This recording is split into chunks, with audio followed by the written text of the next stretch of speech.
Hey guys, welcome to your channel. இன்றைக்கி வீடியோவில் நம்ம என்ன டாபிக் பற்றி பார்க்க போகிறோன்னா, உங்களுக்கு ரொம்ப பிடிச்ச பர்சன், உங்களை ரொம்ப நேசித்த நபர் இப்போ உங்கள் பேச்சை கேட்க மாட்டேங்கிறாங்க.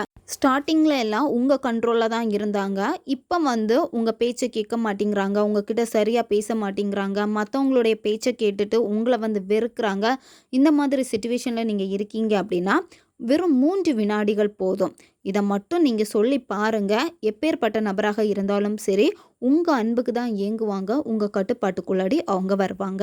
நம்ம சேனலை நீங்கள் இதான் ஃபஸ்ட் டைம் பார்க்குறீங்கன்னா மறக்காமல் சப்ஸ்கிரைப் பண்ணிக்கோங்க. பக்கத்தில் இருக்கக்கூடிய பெல் பட்டனையும் கிளிக் பண்ணிக்கோங்க.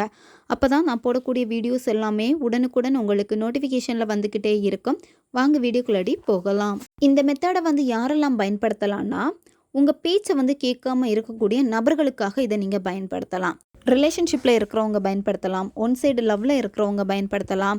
லவ்வர்ஸ் கடையில் அடிக்கடி சண்டை வருது. நீங்கள் ஒன்று சொன்னால் அவங்க ஒன்று சொல்கிறாங்க, சரியாக பேச மாட்டேங்கிறாங்க. ஸ்டார்டிங் கொடுத்த முக்கியத்துவம் இப்போ இல்லாமல் இருக்குது அப்படின்னா நீங்கள் பயன்படுத்தலாம். கணவன் மனைவி கடையில் பிரச்சனை இருக்குது, அவங்க உங்ககிட்ட சரியாக பேசுகிறது இல்லை, வீட்டில் உள்ளவங்களுடைய பேச்சை கேட்டுட்டு உங்களை வெறுக்கிறாங்க, உங்களுடைய பேச்சை காது கொடுத்து கூட கேட்க மாட்டேங்கிறாங்க. இந்த சிச்சுவேஷனில் நீங்கள் இருக்கீங்கன்னா தாராளமாக இதை நீங்கள் பயன்படுத்தலாம். பெற்றோர் குழந்தைகளுக்காக, குழந்தைகள் பெற்றோர்களுக்காக பயன்படுத்தலாம். இந்த மாதிரி யாருக்கு வேணும்னாலும் பயன்படுத்தலாம்.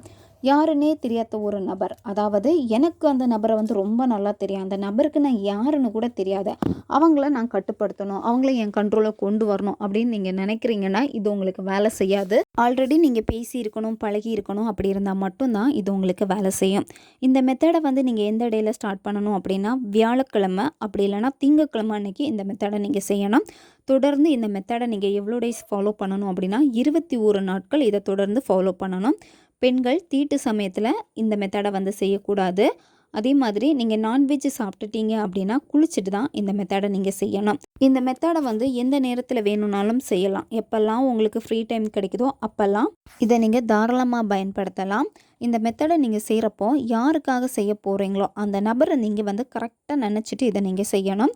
அப்படி செய்கிறப்போ இது வெறும் 3 வினாடிகளில் வேலை செய்யும். ஆல்ரெடி நான் பயன்படுத்தி எனக்கு இது ரிசல்ட்டை கொடுத்துருக்கு. இந்த மெத்தடு செய்கிறதுக்கு பொறுமை ரொம்ப முக்கியம், கவனம் ரொம்ப முக்கியம்.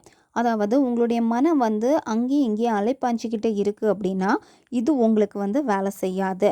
கரெக்டாக ஃபோக்கஸ் பண்ணி பண்ணிங்கன்னா மட்டும்தான் நீங்கள் எதிர்பார்க்கக்கூடிய ஃபாஸ்ட் ரிசல்ட் உங்களுக்கு கிடைக்கும். இப்போ என்னால் கவனம் செலுத்த முடியலை, உட்காந்துட்டு இந்த மெத்தடை செய்ய முடியலை அப்படின்னா இதை நீங்கள் எப்படி பயன்படுத்துறதுன்னு இன்னொரு வே இருக்குது. நீங்கள் குளிக்கிறப்ப எல்லாம் இந்த மெத்தடை பயன்படுத்தலாம். சாப்பிட்றப்போ இந்த மெத்தடை நீங்கள் பயன்படுத்தலாம். தண்ணி குடிக்கிறப்போ இந்த மெத்தடை பயன்படுத்தலாம். நைட்டு தூங்க போகிறதுக்கு முன்னாடி இந்த மெத்தடை பயன்படுத்தலாம். இந்த மாதிரி டைமில் நீங்கள் பயன்படுத்தினீங்க அப்படின்னா ஈஸியாக உங்களுடைய சப்கான்ஷியஸ் மைண்டில் பதியும். நீங்கள் குளிக்கிறப்ப இதை டெய்லி பயன்படுத்திட்டு வாங்க. இதனுடைய ரிசல்ட் உங்களுக்கு அவ்வளோ ஃபாஸ்ட்டாக இருக்கும். இந்த நபரை நீங்கள் சேஸ் பண்ணணும்னு அவசியமே கிடையாது. அவங்க தான் உங்களை சேஸ் பண்ணுவாங்க, உங்ககிட்ட பேசணும்னு நினைப்பாங்க, எப்போவுமே உங்கள் பேச்சை கேட்கணுன்னு தான் அவங்க விரும்புவாங்க. அதாவது நீங்கள் எப்போ அந்த நபர்கிட்ட பேசிக்கிட்டே இருக்கணும், 24 மணி நேரமும் உங்களை பற்றி மட்டும்தான் அவங்க திங்க் பண்ணுவாங்க. உங்களுடைய எண்ணங்கள் அவங்களுக்கு அடிக்கடி ஏற்படுத்திக்கிட்டே இருக்கும். அதாவது உங்களை தான் அதிகம் நினைப்பாங்க. மற்றவங்கள நினைக்கிற விடையுமே உங்களுடைய ஞாபகங்கள் அவங்களுக்கு அதிகமாகும். அதனால் நீங்கள் கரெக்டாக செஞ்சீங்க அப்படின்னா இதனுடைய ரிசல்ட் ஃபாஸ்ட்டாக இருக்கும். இந்த மெத்தடுக்கு எந்த விதமான பூஜை முறைகள் எதுவுமே கிடையாது. நீங்கள் எந்த இடத்துல உட்காந்துட்டு வேணும்னாலும் செய்யலாம். ஒரு 5 நிமிஷம் இதுக்காக நீங்கள் டைம் ஸ்பெண்ட் பண்ணால் மட்டும் போதும். உங்களுடைய கண்களை மூடிட்டு உங்களுடைய புருவ மத்தியில் உங்களுடைய ஃபோக்கஸ் எல்லாமே இருக்கணும். புருவ மத்தி 2 புருவங்களுக்கும் நடுவில் இருக்கக்கூடிய பகுதி புருவ மத்தி. புருவ மத்தியில் உங்களால் கவனத்தை கொண்டு வர முடியலை அப்படின்னா உங்களுடைய வலது கை மோதிர விரலை உங்களுடைய புருவ மத்தியில் லைட்டாக நீங்கள் அழுத்தம் கொடுத்தீங்க அப்படின்னா உங்களுடைய கவனம் உங்களுடைய புருவ மத்திக்கு வரும். அப்படியே புருவ மத்தியை பார்த்துக்கிட்டே இந்த வார்த்தையை நீங்கள் சொல்லணும். இப்போ உங்களுக்கு வீடியோ ஸ்க்ரீன்லேயே வரும், பார்த்துக்கோங்க. Apsara connect power control.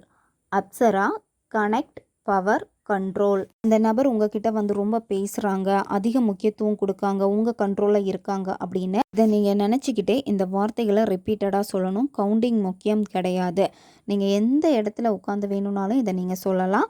மற்றபடி குளிக்கிறப்ப நீங்கள் அந்த குளிக்கிற வேலையை நீங்கள் கவனம் செலுத்துங்க.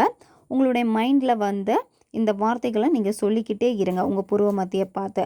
அதே மாதிரி தான் சாப்பிட்றப்பவும் சொல்லலாம். நைட்டு தூங்க போகிறப்போ ஃப்ரீயாக நீங்கள் படுத்துக்கிட்டு, அதாவது உடம்ப வந்து ரொம்ப ஸ்ட்ரெஸ் பண்ணியிருக்க கூடாது.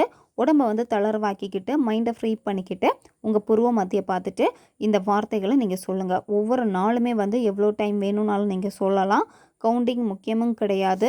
நீங்கள் அதிகமாக இந்த ஸ்விட்ச் வேர்டை சொல்ல சொல்ல என்ன ஆகும் அப்படின்னா, நீங்கள் யாருக்காக இதை செஞ்சீங்களோ அந்த பர்சன் உங்கள் முகத்தில் கூட பார்க்க மாட்டேங்கிறாங்க, உங்ககிட்ட சரியாக பேச மாட்டேங்கிறாங்க, உங்களை விட்டு விலகி போகிறாங்க அப்படின்னா, அது எல்லாமே மாறி நீங்கள் என்ன நினச்சிங்களோ அந்த விஷயம் உங்களை நோக்கி வர ஆரம்பிக்கும். ரொம்ப கோவமாக இருக்காங்க அப்படின்னா அவங்களுடைய கோபம் குறைஞ்சி உங்ககிட்ட வந்து பேசுவாங்க. இதனால் நிறைய நன்மைகளை நீங்கள் பார்க்க ஆரம்பிப்பீங்க. நீங்கள் எக்ஸ்பெக்டேஷன் பண்ணவே கூடாது. பொறுமை ரொம்ப முக்கியம். ரொம்ப வந்து மெத்தட்ஸ் செய்கிறப்ப கூட உங்களை நீங்கள் ஸ்ட்ரெஸ் பண்ணக்கூடாது. ரொம்ப ஃப்ரீயாக உங்களோட மனதை வந்து பார்த்திங்கன்னா கரெக்டாக ஃபோக்கஸ் பண்ணி நீங்கள் பண்ணாலே போதும். உங்களுடைய மேனிஃபெஸ்டேஷன் எல்லாமே சக்ஸஸ் ஆகும். ஓகே காய்ஸ், தேவைப்படுறவங்க இதை பயன்படுத்திக்கோங்க. வீடியோவை தேவைப்படுற உங்கள் ஃப்ரெண்ட்ஸுக்கும் மறக்காமல் ஷேர் பண்ணுங்கள். அவங்களுக்கும் இது உபயோகமாக இருக்கும். இன்னும் நிறைய வீடியோஸ், புது புது டெக்னிக்ஸ் எல்லாமே நம்ம சேனலில் அப்லோட் ஆகிட்டே இருக்கும். மறக்காமல் நம்ம சேனலை வந்து சப்ஸ்கிரைப் பண்ணிக்கோங்க. அடுத்த ஒரு வீடியோ பதிவில் சந்திக்கலாம். நன்றி.